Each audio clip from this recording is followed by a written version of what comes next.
முருகன்னாலே அழகும் அறிவும் நிறைஞ்ச உருவந்தான் நம்ம கண்ணு முன்னால வரும். தமிழ் கடவுளான முருகனுக்கு தமிழகம் முழுக்க நிறைய கோயில்கள் இருந்தாலும் 6 கோயில்களை மட்டும்தான் படை வீடுன்னு சொல்றோம். அதுக்கு என்ன காரணம்னு தெரியுமா? முருகப்பெருமானோட அவதார நோக்கமே சூரனை சம்ஹாரம் செய்யறதுதான். இந்த சூரசம்ஹாரம் முருகனோட எல்லா கோயில்கள்லயும் ரொம்ப சிறப்பா நடக்கும். ஆனா ஒரே ஒரு படை வீட்டுல மட்டும் வருஷத்துக்கு 3 தடவை சூரசம்ஹாரம் நடக்கும். அது எந்த கோயில்னு தெரியுமா? வீடியோக்குள்ள போறதுக்கு முன்னாடி உங்களுக்கு முருகப்பெருமான் பிடிக்கும்னா இந்த வீடியோக்கு ஒரு லைக் பண்ணிட்டு முருகனோட 6 படை வீட்டுல எந்த கோயிலுக்கு போயிருக்கீங்கிறத கமெண்ட்ல சொல்லுங்க.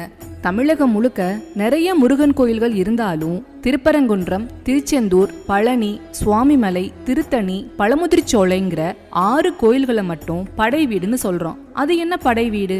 போருக்கு போற தளபதி தன்னோட படைகளோட தங்கி இருக்கிற